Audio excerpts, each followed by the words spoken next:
자, 이제 14.4절에 그 임팩트 로딩이라고 하는 게 있는데, 이것은 충격 하중입니다. 충격 하중. 그래서 이제 어떤 힘이 충격적으로 작용을 하고 있을 때 그거를 정력학적으로 어떠한 힘이 작용하는 것으로 대치를 해줄 수 있느냐 하는 거하고, 또 충격적으로 하중이 작용했을 때 발생하는 디스플레이스먼트를 어떻게 결정해 줄 수 있는가 하는 거에 대한 계산을 이제 여기서 얘기를 해 줍니다. 여기 보면 여기에서도 뭘 이용하느냐 하면 에너지 보존의 법칙을 이제 이용을 하는 거죠. 그래서 영어로 얘기하면 뭐 원리인데, 뭐 우리 보통 에너지 보존의 법칙이라고 얘기하죠.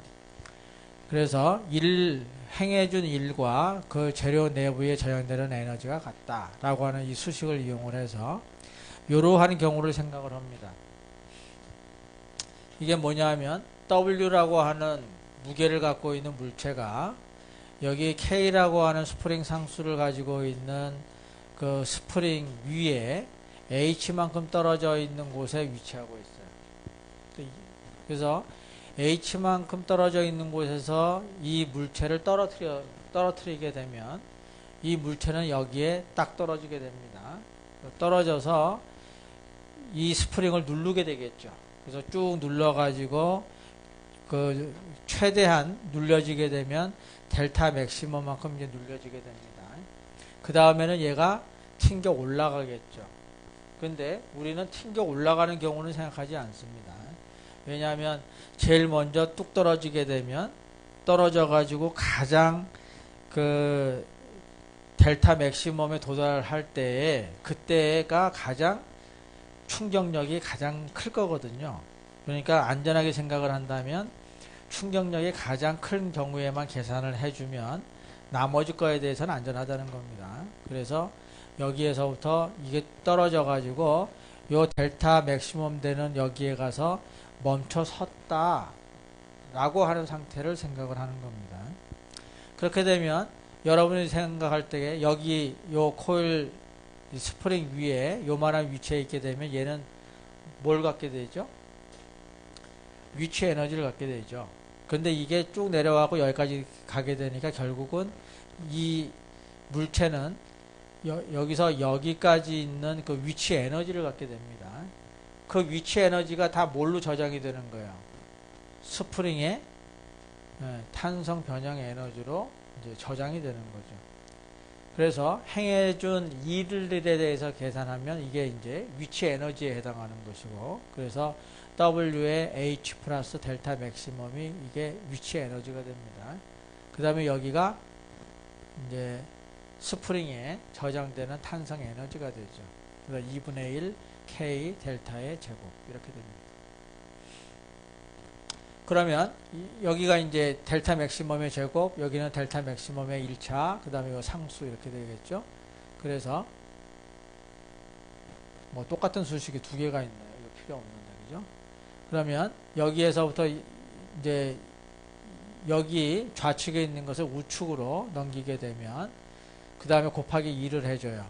그 다음에 K를 나눠줘. 그렇게 되면 델타 맥시멈의 제곱이 남고, 그 다음에 마이너스 K로 나눠주고 2를 곱하고 그 다음에 W가 돼서 거기에 델타 맥시멈, 그 다음에 똑같이 하게 되면 2배가 되고 K로 나눠주고 W가 있고 그 다음에 H가 있고, 그래서 요 텀이 생기게 됩니다.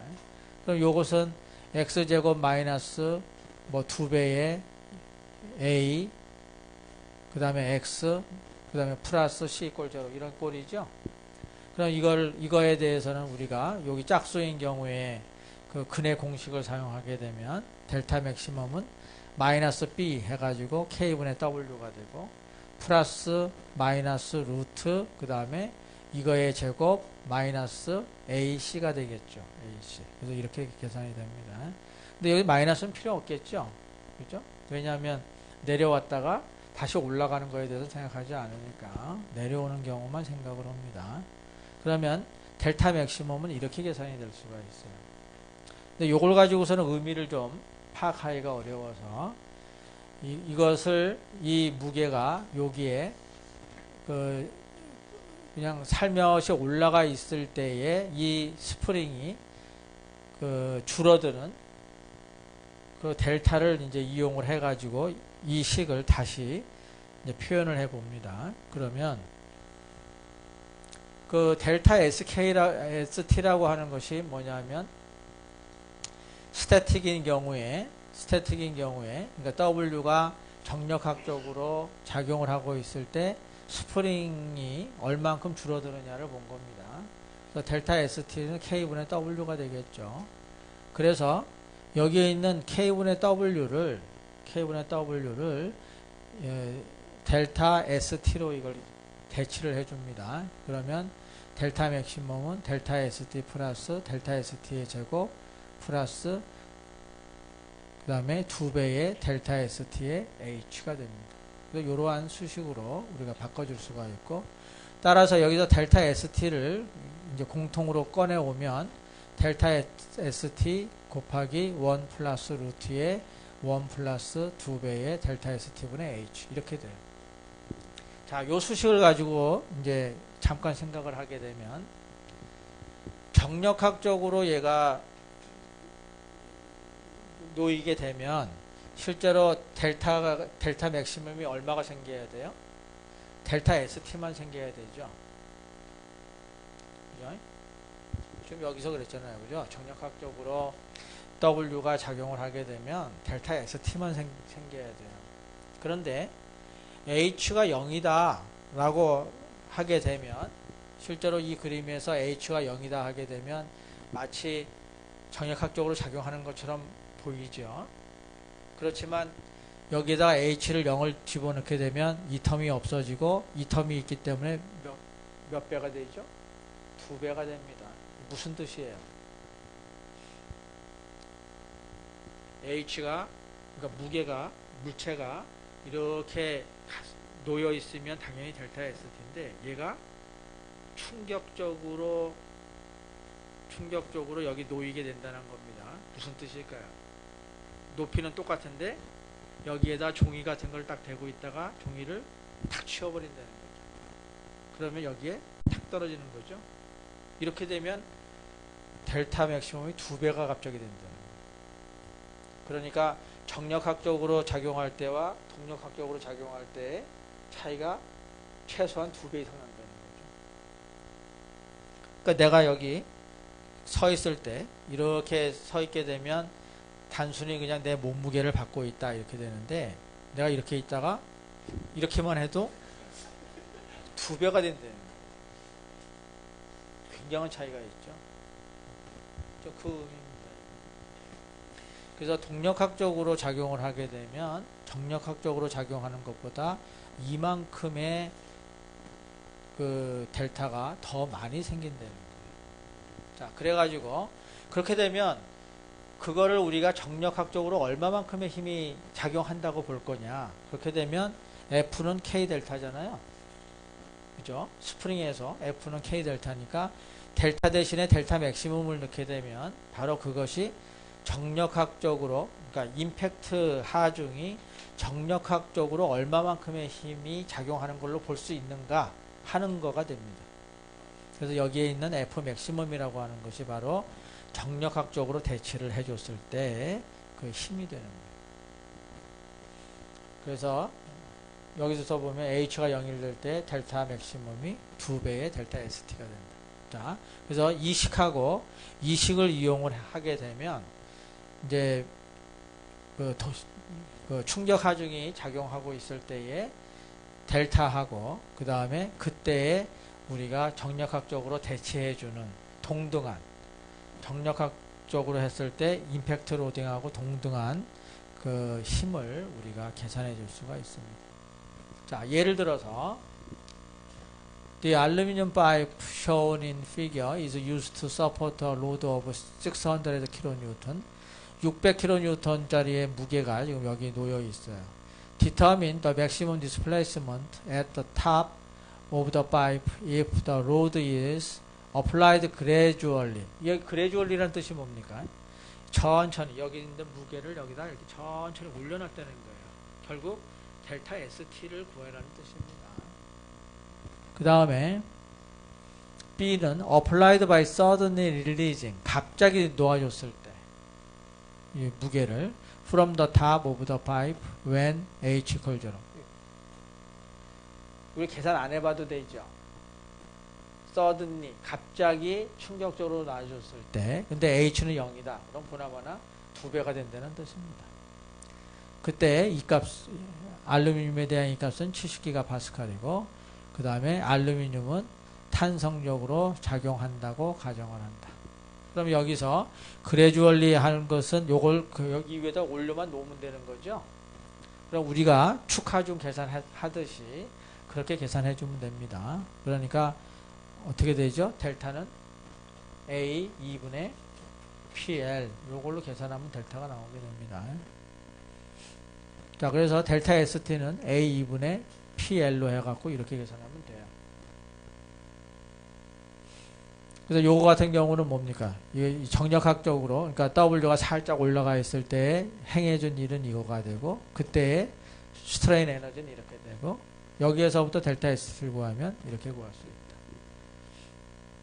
그 다음에 H가 제로가 되면 2배가 되기 때문에 여기서 2배가 되면 요거에 2배만큼이 생긴다. 간단한 예입니다. 자, 이거가 이제 재밌는 문제죠. 이러한 보가 있는데 여기에 W라고 하는 무게가 여기 H만큼 떨어져 있는 곳에서 얘를 갑자기 떨어뜨린다는 거예요. 자, A36 스틸 빔 shown in figure is AW250 곱하기 58짜리를 사용하는데 determine the maximum bending stress in the beam and the beam's maximum deflection if the weight W equals 6 kN is dropped from a height 50mm onto the beam. 그러니까 6kN이라고 하는 무게를 여기서 갑자기 떨어뜨렸을 때 이 보 내에 발생하는 최대 굽힘 응력하고 그 다음에 최대 디플렉션을 구해보시오 하는 얘기입니다. 자, 그래서 우리가 이제 정력학적으로 계산을 하게 되면 여기 W가 여기에 그대로 정력학적으로 작용을 했다라고 하게 되면 48 2i분의 WL 삼승이라고 하는 델타 ST가 생겨요. 이거 어떻게 구하죠? 우리 12장에서 배웠잖아요. 그걸 사용해서 구하면 됩니다. 자, 이렇게 해서 계산하게 되면 0.8523이 돼요. 근데 이제 델타 맥시멈은 바로 이 식을 사용하는 거고, 이 식을 사용하게 되면 여기 델타 ST는 이 값이 되면서 여기 H가 50mm 떨어져 있는 거기 때문에 여기다 50mm를 집어넣습니다.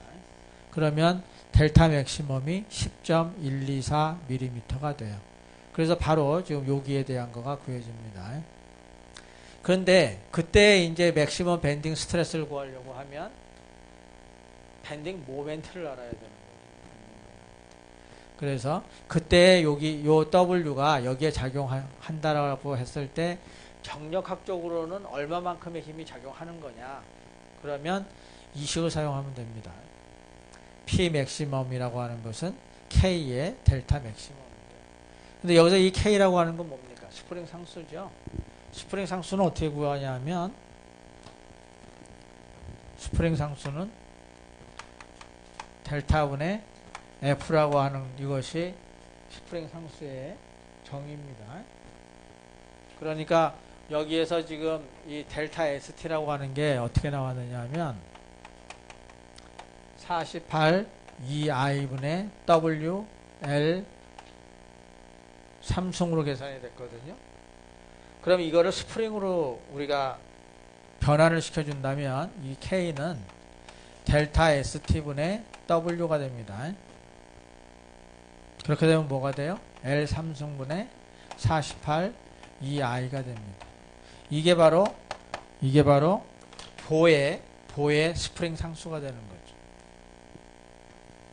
그래서 여기에 K라고 하는 값은 L 삼승분의 48 2i가 됩니다.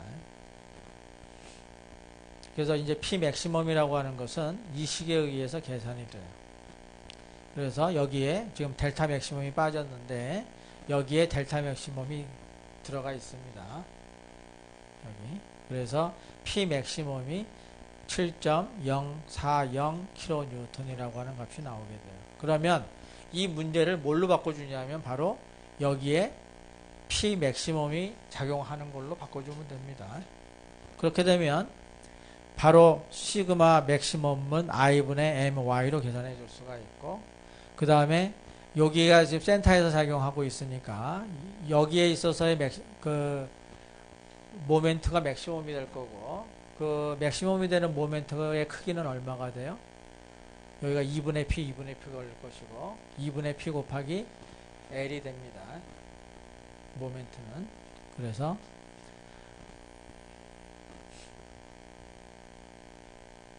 여기가 I분의 M이라고 하는 게 뭐가 되겠어요? P 곱하기 여기 2분의 P가 되겠죠. 근데 뭐가 되는, 여기가 여기 L이라고 하는 게 여기가 지금 2분의 L이 되니까, 자, 여기가 2분의 L로 여기서 표시를 했습니다. 그럼 2분의 L이고 여기가 2분의 P니까 4분의 P L이 되겠죠. 자, 그래서 4분의 P L이 됩니다. 그 다음에 I분의 C가 되고, 그 다음에 여기 P 맥시멈이 뭐냐면 이거죠. 이거. 그래서 이걸 여기다 대입을 합니다. 그러면 여기 4 때문에 여기 48하고 약분이 돼서 12가 남아요.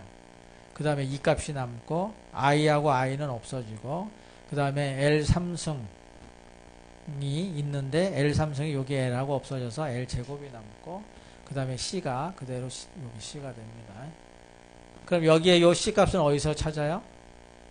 여기 W250 곱하기 58이라고 하는 거기에 가면 여기가 보통 높이가 되죠. 250을 여기다 사용하면 됩니다. 근데 정확하게는 252라고 되어 있나 봐요. 그죠? 그래서 251을 대입을 해서 그 다음에 나누기 2 해가지고 사용을 하면 됩니다. 그래서 시그마 맥시멈을 이러한 식에 의해서 구할 수 있다는 거죠. 그러니까 이게 W가 이게 축적적으로 어떤 높이만큼 돼서 갑자기 뚝 떨어지게 되면 그거를 우리가 델타 맥시멈을 이용을 해서 정력학적인 힘이 얼만큼 작용하는 거다라고 하는 것으로 대치를 하고, 그걸 가지고 이제 정력학적인 문제를, 그러니까 재료 역학을 이용을 해서 풀게 되면 시그마 맥시멈을 구할 수 있다는 거죠. 그 다음에 이제 처음에 우리가 유도했던 그 식을 이용을 해도 이렇게 똑같이 구할 수가 있습니다. 소위 델타 맥시멈에 대해서 똑같죠? WH 플러스 델타 2분의 1 K 대신에 여기서 계산한 K를, 여기 요 K를 집어넣습니다. L 3성분의 48EI. 그 다음에 이게 여기까지가 K죠. 여기까지가. 그 다음에 뭐가 돼요? 여기가 델타 맥시멈의 제곱이 됩니다. 그래서 2분의 1 K 델타 맥시멈의 제곱. 그래서 여기에서 2차식을 가지고 델타를 계산하게 되면 이러한 값을 구할 수가 있다. 그 값이 바로 이 값하고 똑같은 거죠. 왜냐하면 이 수식이 거기서 나온 거니까. 자, 이거는 또 재밌는 문제예요. 이거 같은 경우는, 자, a railroad car, 그러니까 이게 지금 기차입니다. 기차가 is assumed to be rigid, 이게 강차라고 우리가 가정을 하고 has a mass of 80 메가그램이에요. 그래서 이게 moving forward at a speed of v 0.2 meter per sec when it strike a steel 200 곱하기 200짜리 기둥에 부딪혔다는 겁니다. 여기 A라고 하는 데서.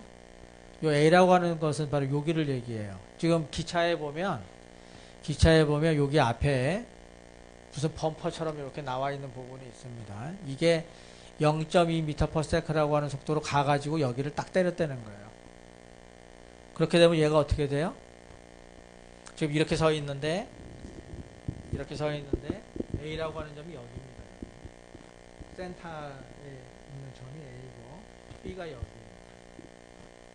근데 문제는 뭐냐 하면 문제는 if the post is fixed to the ground at sea, 당연히 여기 붙어 있다는 얘기는 이거가 뭘로 역할을 한다는 거예요?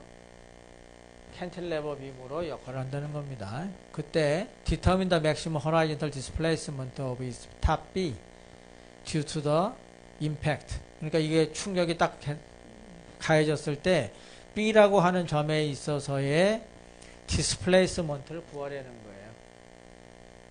어떻게 구하면 되죠?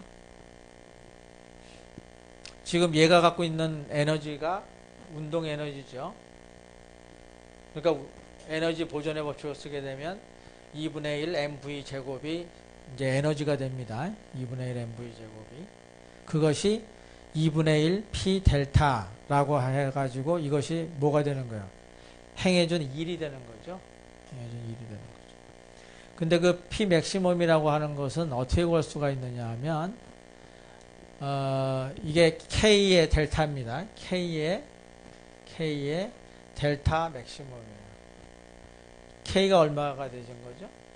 얘가 여기를 딱 때리게 되면 여기가 캔틸레버 빔이 되니까 그때 델타가 얼마가 나오는 거예요? 그때 델타가 3 2i분의 p l 3승이 나오는 겁니다. 그러니까 k가 뭐가 되느냐 하면 델타분의 p가 돼서 l 3승분의 3 2i가 되는 거죠. 그래서 여기가 k가 이렇게 되고 여기가 델타가 되는 겁니다. 그래서 2분의 1 mv 제곱이 2분의 1 p 맥시멈의 델타 맥시멈이 돼요. 그래서 p 맥시멈 대신에 이걸 집어넣게 되면 이제 이렇게 되겠죠. 그래서 델타 a가 이제 이런 식으로 계산이 됩니다. 자, 그렇게 되면 실제로 a라고 하는 곳에 있는 기둥은 이렇게 생긴 거예요. 여기가 픽스트가 되어 있고 여기가 a라고 하는 점이 있어서 여기에 p 맥시멈이 이렇게 작용하고 있는 겁니다. 그랬을 때 이 b라고 하는 곳에 있어서의 디스플레이스먼트를 구하려는 거예요. 그럼 이게 어떻게 휘겠어요? 여기서 여기까지는 캔틸레버 빔이니까 이렇게 휠 거고 그 다음에 여기서부터 여기까지는 그냥 따라 붙어오는 거니까 여기서 이렇게 직선적으로 이렇게 변할 겁니다. 그래서 여기가 델타 B가 되는 거죠.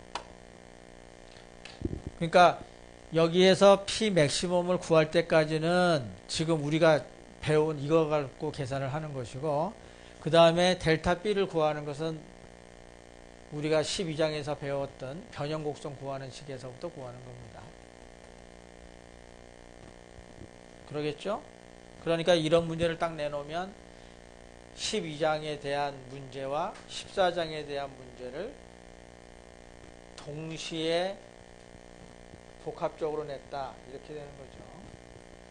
자, 그래서 여기 델타 맥시멈은 여기 요 식에 의해서 계산이 된 겁니다. 그래서 이렇게 계산이 되는데 P 맥시멈이 지금 이렇게 여기에 가해지는 것으로 계산이 되는 거예요. P 맥시멈이. 그렇게 해서 이 세타를 구하는 이유는 뭐냐면 여기서부터 여기까지 변할 때는 세타에 의해서만 변하는 것이지 힘에 의해서 변하는 게 아닙니다. 그래서 여기에 있어서의 델타를 구하고 그 다음에 요 세타 곱하기 요 길이를 해가지고 여기에 델타 B를 구하는 거죠. 그래서 델타 A가 있고 세타 A에다가 그 길이만큼 곱해가지고 토탈 델타 B를 구하는 겁니다. 뭐 요것은 딴 문제고 여기는 완전히 딴 문제죠. 여기는. 그 다음에 여기가 우리가 지금 얘기하고자 하는 내용입니다. 자, 그 다음에 이게 이제 이탈리아 사람이기 때문에 발음을 조금 여기 써 있는 대로 하지 않습니다. 카스티글리아노 이렇게 하게 되면 써 있는 대로 간 거죠. 이거는 카스틸리아노입니다. 이게 G가 발음이 안 나요. 카스틸리아노. 그래서 이건 사람 이름인데 이탈리아 사람이 이거를 제안을 한 겁니다. 기본적으로 뭘 바탕으로 했느냐 하면 에너지 보존의 법칙을 바탕으로 했고 그 다음에 그 재료는 선형 탄성적으로 거동을 해야 된다 라고 하는 게 가정이고 그 다음에 일정한 온도를 갖고 있는, 그러니까 온도가 일정할 때에 그 일정한 물체에 대해서만 적용시킬 수 있다. 그러니까 보통 우리가 뭐 계산할 때 뭐 온도는 일정한 거죠. 온도 일정하고 그 다음에 탄성 선형인 경우에 우리가 얘기를 하고 있고, 그 다음에 이제 에너지 보존의 법칙을 사용하고, 그래서 이러한 조건이 만족됐을 때 이제 우리가 카스텔리아노의 정리를 사용할 수 있습니다. 자, 이제 이게 이제 유도하는 방법입니다. 카스텔리아노의 정리를 우리가 유도하는 과정에 있습니다. 자, 이거는 뭐냐면 여기 이제 단순 지지보가 있는데 P1이라고 여기가 이제 1이라고 하는 위치입니다. 여기가 2라고 하는 위치예요. 그래서 1이라고 하는 위치에 P1이 작용하고 있고 여기 2라고 하는 위치에 P2가 이제 여기에 작용을 하고 있습니다. 그래서 P1하고 P2가 동시에 작용하고 있을 때 여기 변형 곡선이 이렇게 그려지는데 요 1이라고 하는 점에 있어서의 그 변형량이 X1이에요. 그 다음에 2라고 하는 점에 있어서의 변형량이 X2입니다. 그래서 전체적으로는 이런 그림인데 이거를 우리가 P1이 작용할 때와 P2로 작용할 때로 이렇게 분리를 해가지고 이제 생각을 한번 해보자는 거예요. 자, 그래서 만약에 P1만이 작용하고 있다면 그림이 이런 식이 될 겁니다. 그래서 1이라고 하는 곳에 P1이라고 하는 하중만 작용을 하게 되면 거기에 요것 때문에 나타나는 변형량은 여기가 X11, 여기가 X21이라고 우리가 표시를 해 주자는 거예요. 요거 무슨 뜻이겠습니까? 1이라고 하는 곳에 하중이 작용하고 있을 때 1이라고 하는 곳에 있어서의 디플렉션을 얘기해요. 그러니까 여기는 뭐가 되겠어요? 1이라고 하는 곳에 P1이 작용하고 있을 때 2라고 하는 곳에 있어서의 디플렉션을 얘기합니다. 그래서 여기 X11과 X21을 우리가 이렇게 표현을 해줄 수가 있습니다. X11은 알파11 곱하기 P1, X21은 알파21 곱하기 P1 이렇게 표시할 수가 있어요. 자, 이거의 의미는 뭐냐 하면 P1이라고 하는 곳에 유니트 로드가 작용한다고 생각을 합시다. 그럼 이게 1이라고 하는 값이 나오겠죠? 그렇게 됐을 때 알파 11과 X11이 같은 값을 갖는다는 뜻이에요. 그렇죠? 그러니까 이 알파 11은 뭐가 되느냐 하면 1이라고 하는 곳에 유니트 로드를 작용시켰을 때 나타나는 디플렉션이라고 볼 수 있습니다. 그래서 그것이 바로 X11이 되는 거고, 여기는 1이라고 하는 곳에 유니트 로드가 걸려 있을 때 2라고 하는 곳에 발생하는 디스플레이스먼트를 알파 21이라고 볼 수가 있는데 그것이 바로 X21이 된다는 거예요. 자, 의미를 알겠어요? 알파 11 아니면 알파에 IJ 하게 되면 J라고 하는 곳에 유니트 로드가 걸려 있을 때 I라고 하는 곳에 발생하는 디스플레이스먼트를 얘기합니다. 그래서 여기 알파 11과 여기 알파 21을 뭐라고 부르냐면 영향계수라고 불러요. 영향계수. 그거와 마찬가지로 P2만 작용하는 경우도 생각할 수 있습니다. 그래서 P2만 작용하는 경우에는 여기를 2라고 하는 곳에서 작용할 때 2라고 하는 위치에 있어서의 디스플레이스먼트를 아니면 디플렉션을 X22라고 표현할 수 있고, 여기는 2라고 하는 곳에서 P2가 작용할 때 1이라고 하는 곳에 있어서의 디플렉션이라고 볼 수 있습니다. 따라서 X12도 알파의 1, 2, P2 또 X22는 알파의 2, 2, P2로 표현할 수가 있어요. 자, 그렇게 되면 여기에 X1과 여기에 X2는 어떻게 표현할 수 있죠? 바로 이거 더하기 이걸로 할 수 있습니다. 그렇죠. 중첩법을 쓸 수가 있잖아요. 그래서 x1은 x11 더하기 x12, x2는 x21 플러스 x22로 표현할 수 있습니다. 그래서 이렇게 표현되고 x11과 x12를 여기에서 찾고 여기에서 찾아갖고 대입을 하게 되면 이렇게 돼요. x22와 x21은 x22가 여기 있고 x21이 여기 있습니다. 대입을 하게 되면 이렇게 되죠. 결국 P1과 P2가 동시에 작용하고 있을 때 x1하고 x2는 이렇게 계산된다는 겁니다. 자, 여기까지는 지금 뭘 푸는 거죠? 그야말로 처짐 곡선을 구한 겁니다. 그죠? 처짐 곡선을 구할 때 중첩법을 이용해서 구한 겁니다. 자, 그런데 다음에는 이제 에너지라고 하는 개념을 갖고 들어오게 되면 이렇게 돼요. P1이라고 하는 로드를 여기다 작용을 시키게 되면 이렇게 되는데 이 P1이 그대로 있으면서 여기에 P2가 작용을 하게 되면 원래 이렇게 되어 있던 것에서 P2 때문에 또 이만큼 더 내려오게 되겠죠. 그렇죠? 그래서 우리가 이를 생각할 적에 P1이라고 하는 하중이 작용을 먼저 하고 그 다음에 P2가 작용을 딱 하게 되면 재료 내부에는 뭐가 생겨요? 스트레인 에너지가 쫙 생깁니다. 자, 그렇게 계산된 스트레인 에너지하고 그 다음에 P2를 먼저 가한 다음에 그 다음에 P1을 가할 수도 있죠. 그렇게 됐을 때 이 상태가 바뀌나요? 안 바뀌나요? 안 바뀌죠.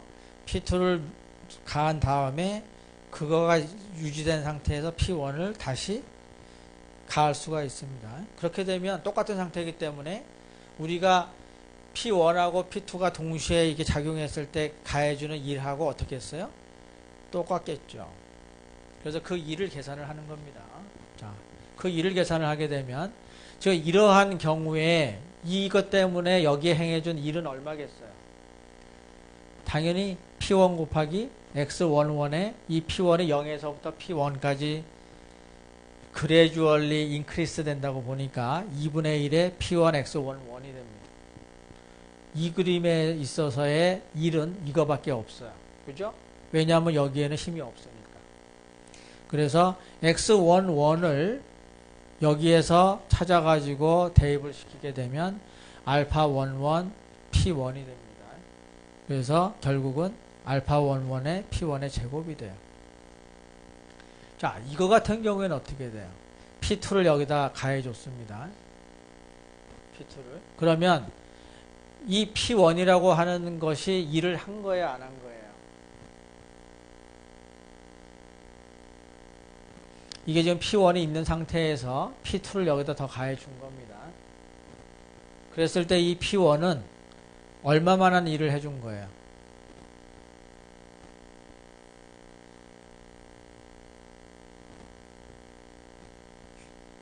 여기에 P1이 유지가 되어 있는 상태에서 얼마만큼 더 휘어진 거죠? X1, 2만큼 더 휘어진 겁니다. 그러니까 그만큼 더 일을 해준 거죠? P1이. 자, 여기에서는 P1이 X11만큼 일을 해준 겁니다. 그렇죠? 그런데 이 P2 때문에 요만큼이 더 생겼어요. 그러니까 P1은 또 요만큼의 일을 더 해준 거죠. 그죠? 그래서 여기에 이제 P2라고 하는 거에 대해서는 또 P2는 얼마만한 일을 더 해준 건가요? 원래 X21이라고 하는 건 변형이 되어 있었죠. 그러니까 P2 때문에 변형이 얼만큼 된 거냐 하면 X22만큼 변형이 된 겁니다. 그러니까 2를 계산하게 되면 P2 곱하기 X22의 2분의 1이 되고 또 요거 때문에 P1 곱하기 X12의 X12가 되는 거죠. 이거 같은 경우에 2분의 1이 없어야 되죠? 왜 없어야 돼? P1이 계속해서 유지하고 있었으니까. 어떤 상태가 되냐면 제일 처음에 우리가 이러한 그래프를 봤었습니다. 이런 그래프. 그래서 이렇게 돼가지고 여기서부터 여기까지는 P고 그 다음에 델타 프라임 P까지 여기에 P'이 있게 되면 P가 계속적으로 유지가 돼서 요만한 일을 더 해주게 되는 거죠. 여기에 해당하는 부분이 바로 여기 P1의 X1, 2가 되는 겁니다. 이 부분이 바로 직사각형에 해당하는 일이 되는 거예요. 이해가 됩니까? 그러니까 P1이라고 하는 것이 먼저 작용을 하고 있는데 거기에 부가적으로 P2라고 하는 힘이 더 가해진 겁니다. 그래서 여기에 X1, 2는 P1이 유지가 되어 있는 상태에서 변형된 것이고 여기에 X2, 2는 요 P2에 의해서만 이게 변형이 된 거예요. 따라서 이것은 0에서부터 P2까지 변한 거기 때문에 이렇게 계산이 됩니다. 자, 그래서 여기 X22하고 X12를 여기에서 찾아가지고 이제 여기다 대입을 시켜주게 되면 X22는 알파22의 P2, X12는 알파12의 P2가 됩니다. 그래서 이렇게 돼요. 그러면 전체적으로 마지막 상태인 이런 상태에 있어서의 토탈 1의 양은 얼마겠어요? 이거와 이거를 더해준 거가 되겠죠. 그래서 요거 그 다음에 여기 있는 걸 다 더한 것이 결국은 이러한 상태에 있어서 1을 해준 겁니다. 1의 양입니다. 그 다음에 P2가 먼저 가해지고 그 다음에 P1이 가해진다면 여기에서 1, 2가 다 바뀌겠죠. 여기서 P2가 먼저 작용을 하게 되면 여기 P2가 먼저 작용하게 되니까 P2에 그 다음에 여기가 뭐가 되죠? X에 2가 먼저 오게 됩니다. 그래서 여기 요 텀이 먼저 오게 되겠죠.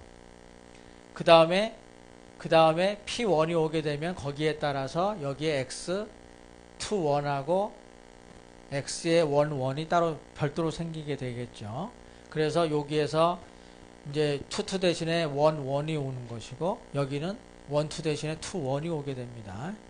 그래서 대입을 하게 되면 이렇게 돼요. 그러면 이거와 이것은 같은 상태인가요? 다른 상태인가요? 같은 상태죠. P1하고 P2가 동시에 작용하고 있는 상태니까 이렇게 계산하는 것이나 또 P2를 먼저 가하고 P1을 가해주는 것이나 같아야 됩니다. 그러니까 이때 이거하고 이거가 같아지려면 이것과 이것은 같아요. 이것과 이것도 같습니다. 근데 이거하고 이게 틀려요. P1하고 P2, P1하고 P2는 같은데 알파 1, 2하고 알파 2, 1이 다릅니다. 근데 이것은 같아야 되기 때문에 알파 1, 2와 알파 2, 1은 같아야 된다라고 하는 관계식을 얻어낼 수가 있습니다. 그래서 이 관계식의 이름을 뭐라고 그러냐면 맥스웰의 상반 정리라고 해요. 맥스웰의 상반 정리. 그래서 알파 2, 1과 알파 1, 2가 같다는 겁니다. 그렇게 되면 이게 똑같아지는 거죠. 자, 그렇게 되면 U라고 하는 것은 이렇게 표시할 수가 있습니다. 그러면 이거에 대해서 P1에 대해서 미분을 하게 되면 이게 2배가 나오고 알파 1, 1의 P1 그 다음에 여기가 알파 1, 2의 P2가 되고 얘는 없어집니다. 그런데 이렇게 계산된 것이 뭐였느냐 하면 그것이 바로 X1이었었습니다. 그게 X1이에요. 자, 그 다음에 P2에 대해서 미분을 하게 되면 이 텀이 없어지고 알파 1, 2의 P1 그 다음에 2배가 나와서 알파 2, 2의 P2입니다. 자, 요 식이 앞에 봤었던 X2의 식하고 같아요. 요 식하고 같습니다. 결국 무슨 뜻이냐? 결국은 스트레인 에너지를 P1에 대해서 미분을 하게 되면 바로 그 점에 있어서의 디플렉션이 나온다는 뜻입니다. 또 P2에 대해서 미분을 하게 되면 그 점, 이 P가 작용하고 있는 그 점에 있어서의 디스플레이스먼트가 나온다는 얘기예요. 자,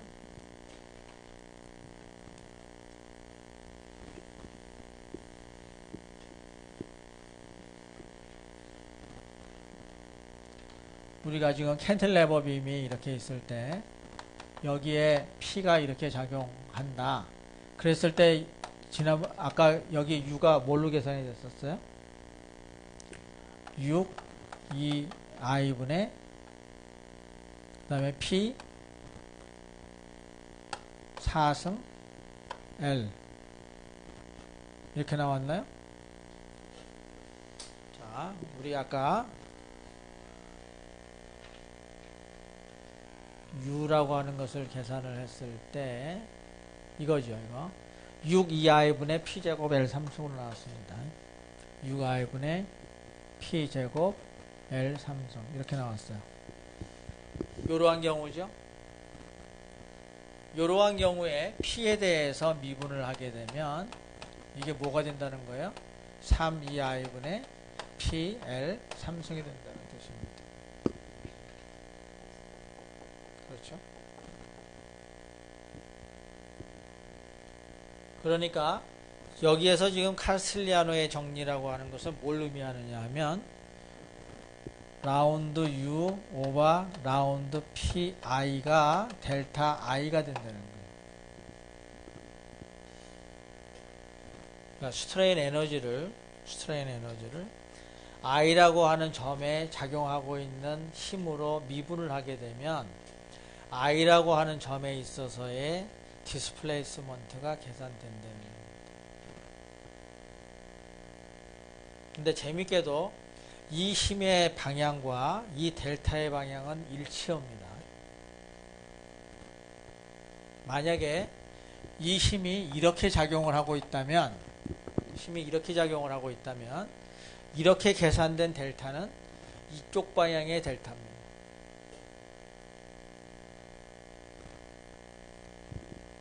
또 이런 식으로 작용하게 되면 델타가 이쪽 방향의 델타가 나오는 거고, 그래서 델타와 P의 방향은 일치합니다.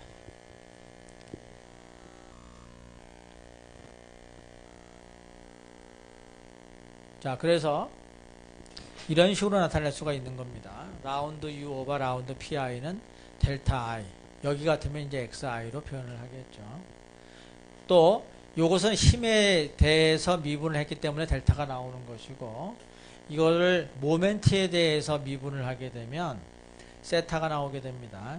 이게 슬로프가 되는 거예요. 슬로프. 그 다음에 비틀림 모멘트에 대해서 미분을 하게 되면 비틀림 각이 나오게 됩니다.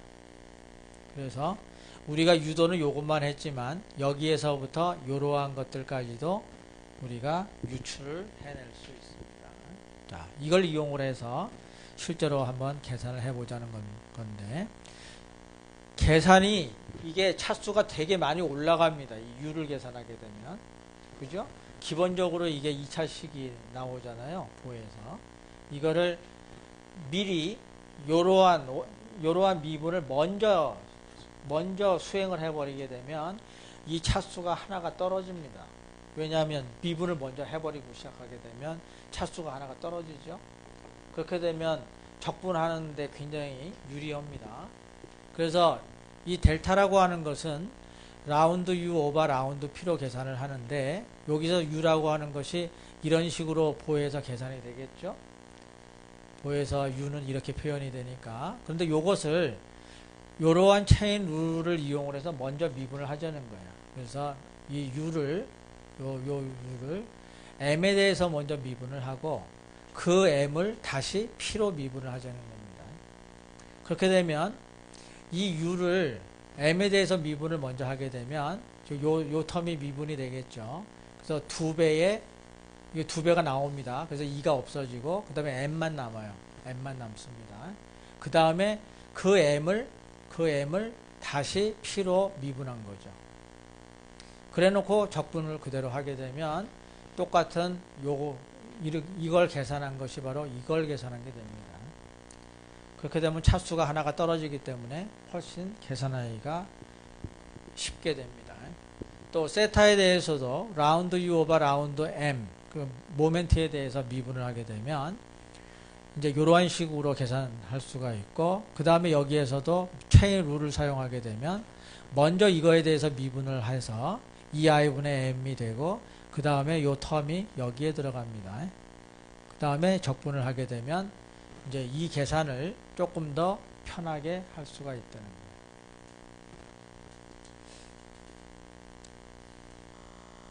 자, 마찬가지로 이 u에 대해서도 똑같이 성립을 합니다. u에 대해서도 2a 2분의 n 제곱 l이라고 되어 있는데 요거를 델타를 구하게 되면 라운드 오버 라운드 피로 계산되겠죠. 근데 여기 n이 있으니까 뭘부터 먼저 미분해요? n에 대해서 먼저 미분을 합니다. 그러면 n 여기 n이 나오겠죠? 여기 2가 빠졌네. 2가 빠졌습니다. 또 2가 빠져서 이게 n이 됩니다. 그 다음에 라운드 n 오버 라운드 p가 남고 그 다음에 나머지 상수가 여기 이렇게 남는 거죠. 그래서 요 식하고 똑같은 식입니다. 이것은.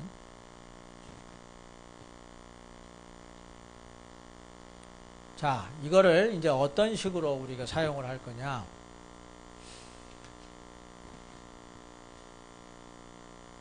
자, 이거는 뭐 말이 많은데 이거를 그냥 바로 예제를 들어가서 이제 계산을 합시다. 자, determine the vertical displacement of joint C of the steel truss shown in figure. The cross-sectional area of each member is 400제곱밀리미터. 그 다음에 이 값이 200기가파스칼. 이거 어떻게 해야 되죠? 이게 약간 응용 문제가 돼버려서. 자, 이거 하기 전에 밴딩 문제를 먼저 갑시다. 밴딩 문제를 먼저 가는 쪽이 조금 더 편할 것 같아요. 자, 이런 문제가 있습니다. 요거는 책에 예제로 나와 있는 문제입니다. 자, 요러한 문제가 있다라고 했을 때 주어지기는 뭐만 주어져 있냐 하면은 요 균일 분포 하중만 주어져 있는 겁니다. 그래서 실제로는 여기다 표시를 한다면 이렇게 있고 여기에 W가 이렇게 작용을 하고 있는 거예요. 그런데 문제가 뭐냐면 여기 B라고 하는 점에 있어서의 델타를 구하려는 겁니다. 그 다음에 요 B라고 하는 곳에 있어서의 세타를 구하려는 거예요. 자, 우리가 알다시피 지금 U를 P에 대해서 미분을 했을 때 델타가 나오거든요. 근데 이제 이 문제에 있어서는 P가 하나도 없죠. 그렇죠? 그러면은 이 식을 어떻게 사용할 수 있겠어요? 일단 가상의 P를 여기다 놓습니다. 가상의 P를. 자, 여기에다가 가상의 P를 이렇게 놓게 되면 결국 이 가상의 P 때문에 여기에 스트레인 에너지가 뭘로 표현이 되겠어요? W와 P로 표현이 됩니다. 그럼 그걸 미분하게 되면 어떤 값이 나오겠죠? 이제 P하고 W로 표현이 될 겁니다.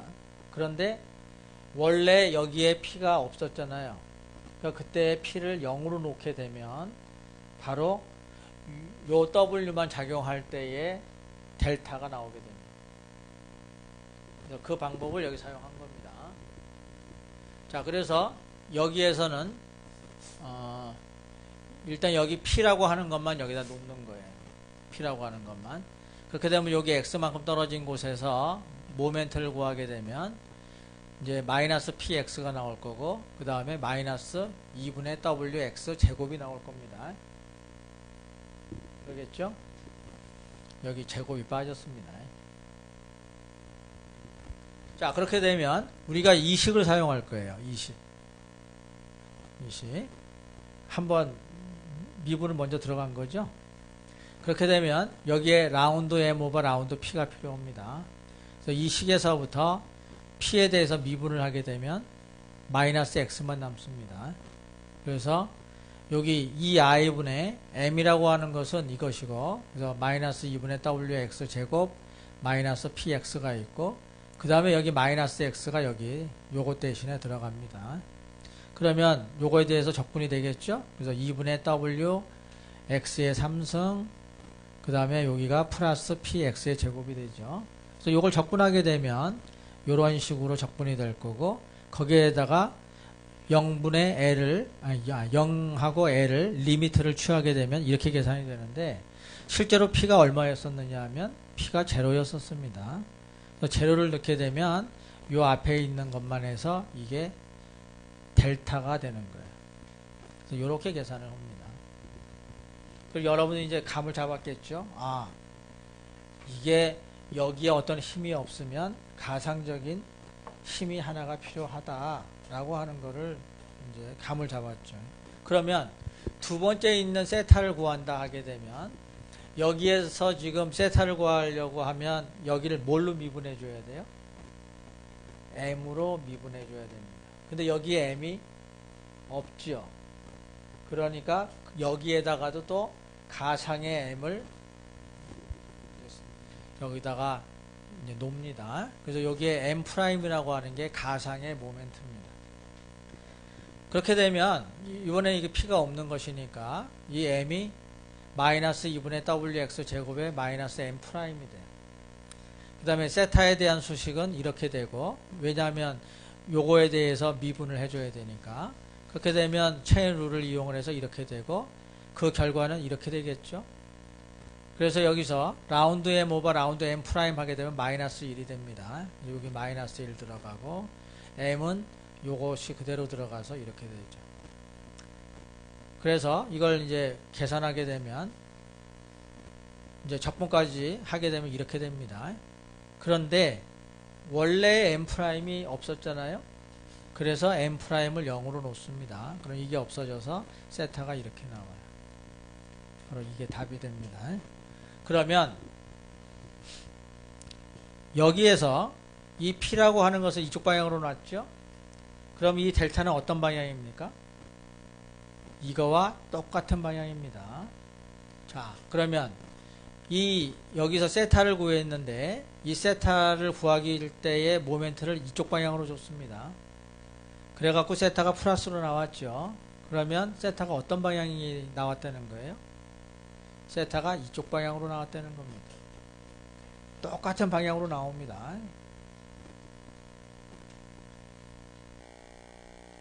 자, 지금 요게 또 다른 예제인데, 이제 요건 여러분들이 바로 감을 잡을 수 있을 거예요.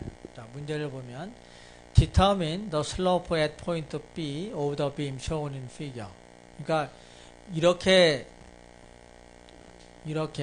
그 외팔보에 P가 작용되고 있는데 이 점에 있어서의 세타를 구하고 싶다는 겁니다. B점에 있어서의 세타. 어떻게 구하면 돼요? 이게 없으니까 세타를 구하려면 m이 있어야 되겠죠.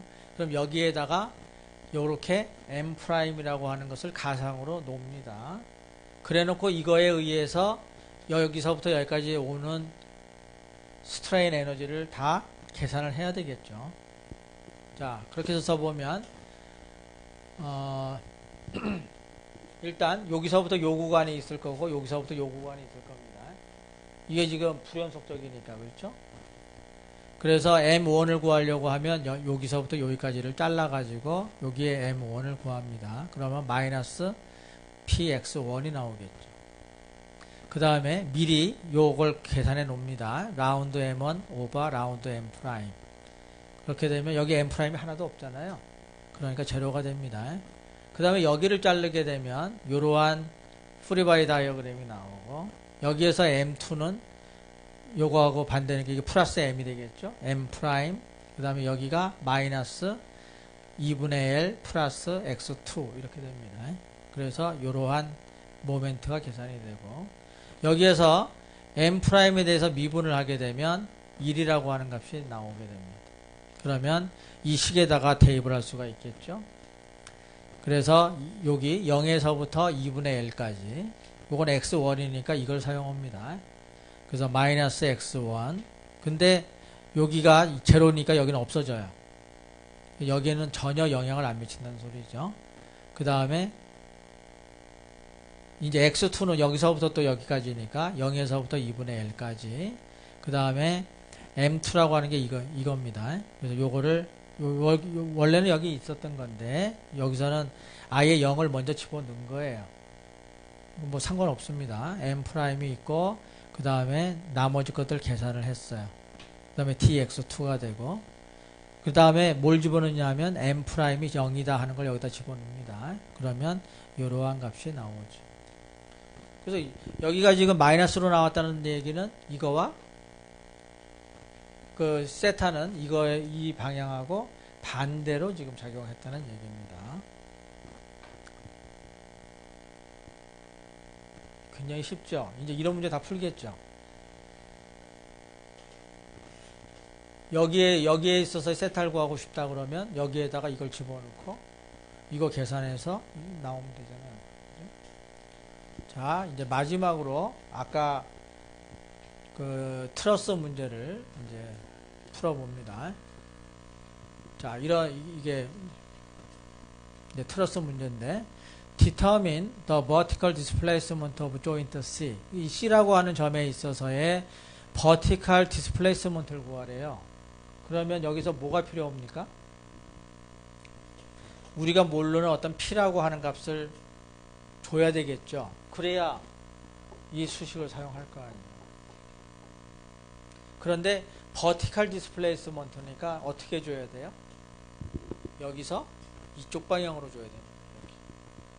그렇게 되면 여기에 P가 작용함으로 해서 여기와 여기에 다 내력이 생기겠죠. 그 내력이 뭘로 표현될 거예요? P로 표현이 될 겁니다. P로. 그 다음에 그 P로 표현된 다음에 그 다음에 P를 뭘로 놔줘야 돼요? 제로로 놔줘야 됩니다. 그래야 이제 델타가 나옵니다. 그래서 이거 여기에 이 C에다가 P를 여기다 넣습니다. 그럼 이런 그림이 나오겠죠? 그 다음에 여기 이 P를 여기다 집어넣게 되면 여기에 반력이 이렇게 계산이 됩니다. 반력이 여기하고 그 다음에 여기에서도 우리가 계산할 수가 있어요. 자, 이런 식의 계산이 나오면 CD는 그대로 나오지만 CA나 AB나 BC에 대해서는 좀 내력을 계산해 줘야 됩니다. 이거 어떻게 계산하죠? 또 한번 조인트법을 사용합니다. 조인트법을 사용하면 이렇게 계산이 되죠. 이렇게. 그렇게 되면 지금 여기서 A하고 B는 어떤 힘이 작용하고 있는 거예요? 요 그림으로 봐서 100kN이라고 하는 힘이 작용하는데 압축인가요? 인장인가요? 압축입니다. 압축. 왜냐하면 요건 점이기 때문에 이 점에 이렇게 작용한다는 얘기는 부재에는 이렇게 작용한다는 뜻입니다.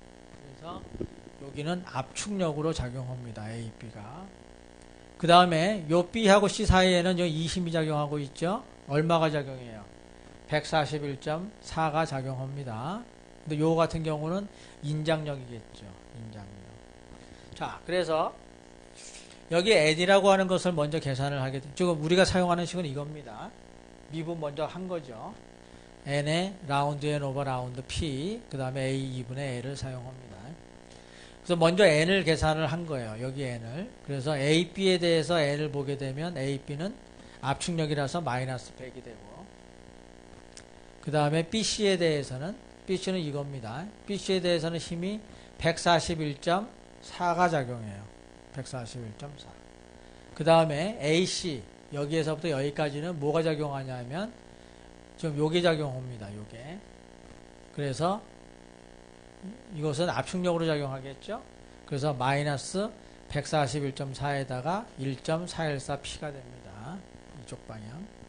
그 다음에 CD는 요거니까 그냥 인장력이죠. 그래서 200 플러스 P가 됩니다. 그래서 N을 먼저 이렇게 딱 쓰고 그 다음에 요걸 구하기 위해서 P로 미분을 합니다.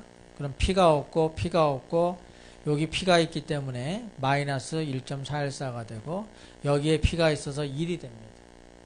그 다음에 P라고 하는 게 원래 제로였었어요. 그렇죠? 그러니까 P라고 하는 걸 여기다가 집어넣게 되면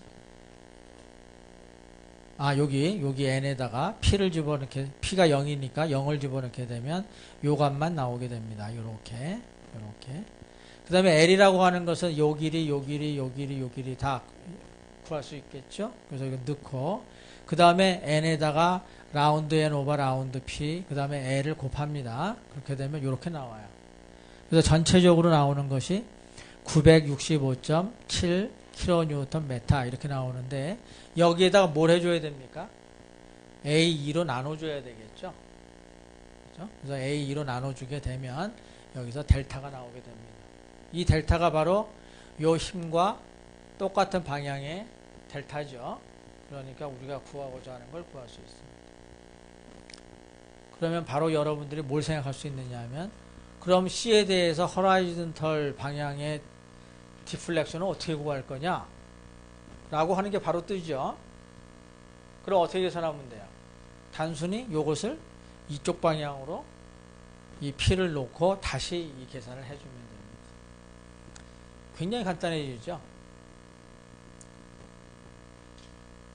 또 만약에 B라고 하는 곳에 있어서의 디스플레이스먼트를 구하고 싶다 그러면 여기서 이쪽 방향에다가 힘을 주고 계산하면 되고, 이렇게 하면 됩니다. 자, 이렇게 해서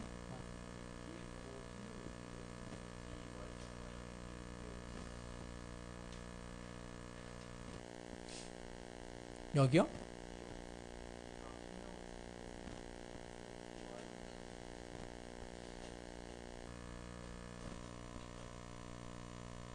저 어디 얘기해요? 여기? 여기서. 네?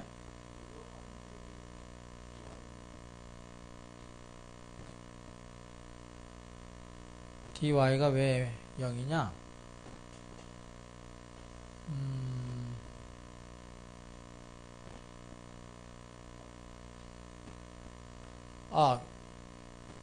그걸 지금 물어보면 안 되는데. 왜 안 되는 거예요? 얘가 지금 트러스잖아요. 트러스라고 하는 것은 충력만 맞죠? 이거는 저기 정력학에서 나왔던 얘기죠. 자, 이렇게 해서 이제 카스틸리아노 정리까지 얘기를 다 했습니다. 자, 그래서 이제 이게 마지막이에요. 이게 이제 챕터 리뷰가 나옵니다.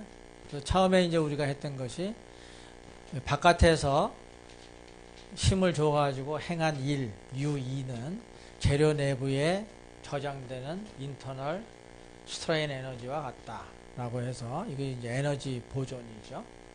그 다음에 이제 요것은 임팩트 로딩이 가해졌을 때, 요거 이제 N이라고 표시를 했지만 원래는 어떻게 계산된 거냐면 델타 맥시멈은 여기 델타 ST 곱하기 이거였었죠. 그래서 요 N이라고 하는 것을 이렇게 떼어오면 요 N이라고 하는 것을 여기에 이름이 없죠. 이거를 뭐라고 부르냐면 amplification factor라고 부릅니다. 소위 확대 계수라고 부르죠.